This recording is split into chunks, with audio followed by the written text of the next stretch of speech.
showing in some ways readers like this is the world of the book. Like I'm embodying it a little bit. I'm posting thirst traps on Instagram or I'm stripping off the dress or whatever is like I'm introducing you to a language. I'm introducing you to a world that I've created. One thing that came forth in my research is like although it certainly wasn't 100% always the case that performers who wound up doing adult work had come from broken homes or whatever. That's a bit of a cliche, but there is a lot of truth to that. And I think, there is just sort of like a practical way in which that makes doing something like porn feel extra enticing or available because it's like, as I say in the book, or as one of the characters says, it's like, you can make the kind of money in a day that you could make in a week waitressing. It's just a matter of practicality.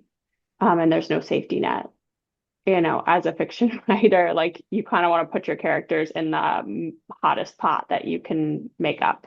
It is funny how, I mean, that it the writing careers for women, for anyone, but I think it's funny how so many young writers right now, and it's especially on TikTok and Instagram.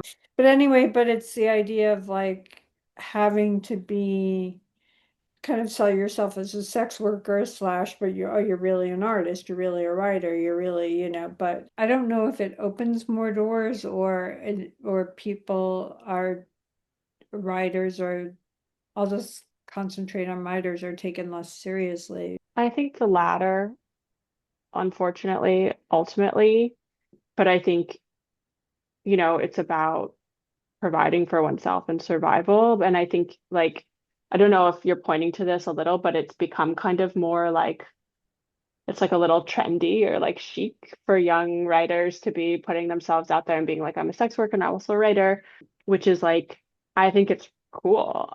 But also like I think just based off of my experience in the industry, there is like a ceiling for how seriously an institutionally backed industry, like the publishing industry, is going to take you in that case, which is should be different, but it is what it is. Like that's what it feels like to me.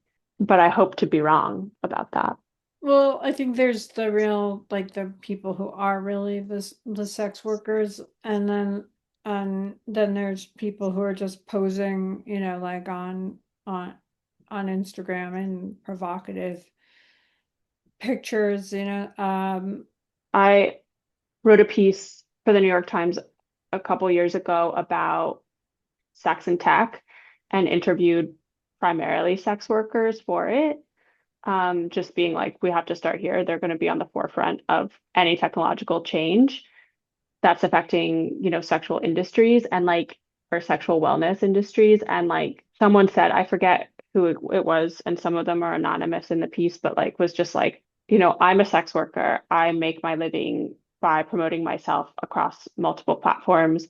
I cannot tell who is and who is not selling sex on Instagram any longer. Like many things culturally, the line that maybe felt clearer in the past between this person is advertising a service and this person is not has just completely dissolved.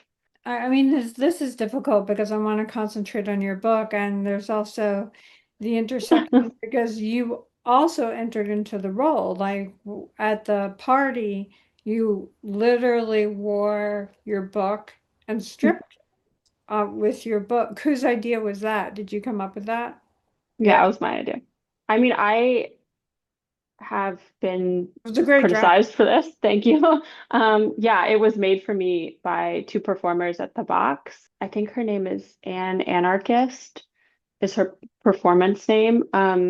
Is the performer who typically wears the dress. Obviously, it's made of like just random pieces of paper, if it's not for a book party, but it came to my attention that she typically does this, and I was just like, can I do it though? Like, and could we just make it out of the book? I do like have a bit of an aptitude for like performing the content of my work, for which I have been roundly criticized Wait, over the years. well, okay, there's you can actually recite. I mean, it's not recite. You're not reading from your book, but you're um how would you, Like reading from, I guess I'm reading it from memory. yeah, But I think like if you've really worked as hard on your book, this is as like I think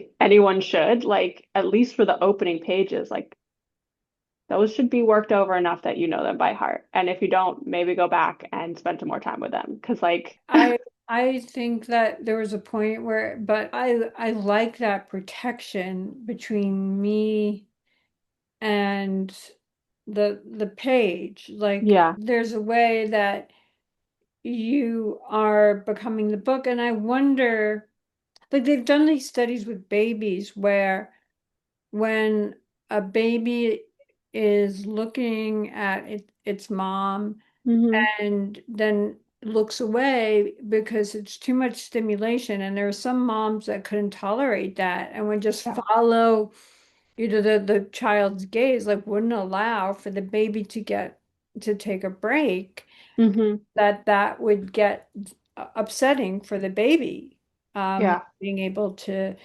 uh and I would love to have tracked people's gaze because it's like they are in how are they listening, and you are becoming the book, the actress, like the author all in one.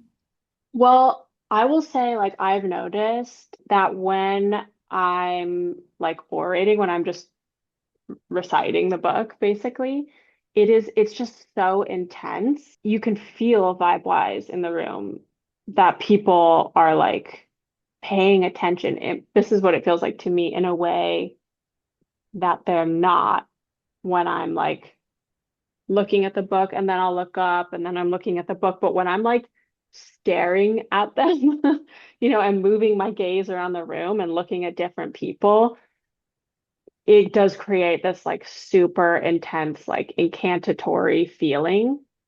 I learned the like mad dogging reciting the beginning of my book from John, who started to do that with Body High. And I saw Right. like, I saw that what you were talking about, like people getting kind of uncomfortable. Like it's so like confronting to have a reader just be like, this is the beginning of my novel, and I'm gonna like say it to you while looking in your eyes. It's like it's so intense. I don't think I've had that skill in the past. Like I'm like kind of like a people pleaser. I'm like, oh, I don't want to make you uncomfortable, no pressure. But with this book, I'm just like, actually, I am really proud of it and I worked hard on it and I have worked and reworked every single sentence in this book. So like I'm gonna confront you with it. Like But it's also interesting that, that what they go into is very exposing, and it's kind of almost like you're paying homage to or becoming one with your characters and being equally exposing.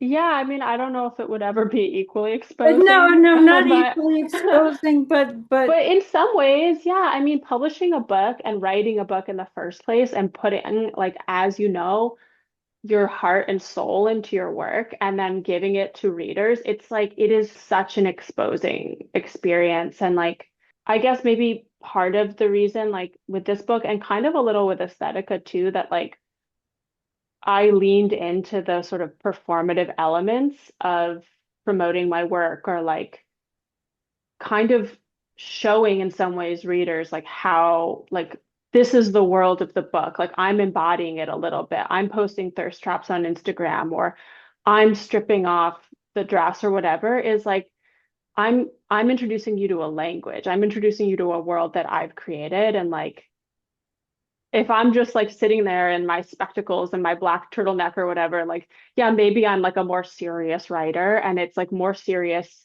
to some because like I've completely fabricated this world out of my mind and I don't embody it. And there's like some skill therein or something. But to me, this is my art. Like I'm I'm gonna like go for it. At least I felt like that with this book, and I might do something different with future books or whatever. But like the art doesn't stop just because I've finished writing the book. that's been frustrating for me. when you write about a subject. Because like take my book Sarah, there's very little sex in Sarah. But I remember when I was on Terry Gross, she just wanted to talk about the sensationalist stuff. And I was really so excited when there was someone who wanted to talk about the actual content and Yeah. and the craft, The craft, yeah. yeah, that went into it. And it's like I'm getting that now, like, Yeah. whatever, 20 years later. So I do not want to do that to you, but No, you're not. You're not at all. Like, I mean, I think it's all interesting to me now. And I feel like, the difference between like something like this and like, an interview for NPR. So it's just like a vastly different series of questions or places that like I feel down to go because like I know that you and your audience, it's all fair game, kind of. Like I don't feel like I could say some of this stuff. I mean, I don't know. I've never been on Terry Gross. I don't think she has a show anymore, but on something like that and feel like the audience would be like, "Oh yeah, I get it." Like performance art, like they just like it's not, I don't know, especially almost now it feels like there's like an increasing difficulty for people in like critical thinking and holding like multiple truths at once. there's a This could be like a serious writer, and she could wear a dress made out of paper and take it off on stage at a party in New York, and these two truths can coexist at once.